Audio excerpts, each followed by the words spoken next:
Hello, I'm Ryan Lewis.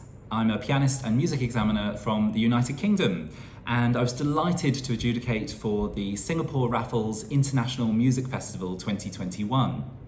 It was my pleasure to listen to a range of performances across the violin and piano categories, and would like to congratulate all the participants who took part.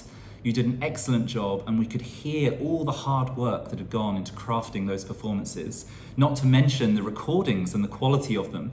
And I know that's a very different experience to perform to a recording device rather than live on stage. But I thought you all managed the situation really well, and your musical intentions came through really clearly.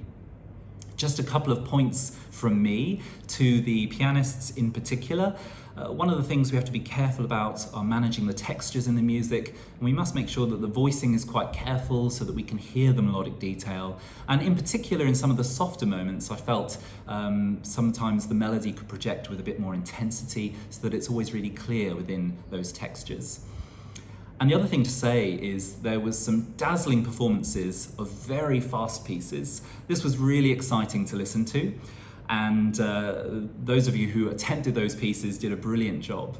But just sometimes remember that playing at such speed can compromise on some of the musical detail.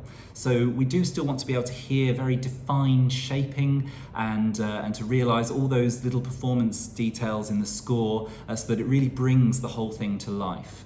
And so that's just one thing to be careful about in terms of choosing an effective tempo. Similarly, if it's a bit too slow, we can lose the sense of shape and direction in the music. So do think about that. There are a range of choices you can make when choosing your tempo, but we need an effective tempo that allows for all the clear displays of musicianship that we're looking for in your playing. But overall, these were very polished performances, and we could hear your enjoyment of the music shining through when you played, and that was the most important thing for me. So thank you very much, and thank you to all the parents and teachers and family who continue to support all these wonderful young musicians. We hope you enjoyed the experience. Take care and stay safe, and we look forward to seeing you again next year.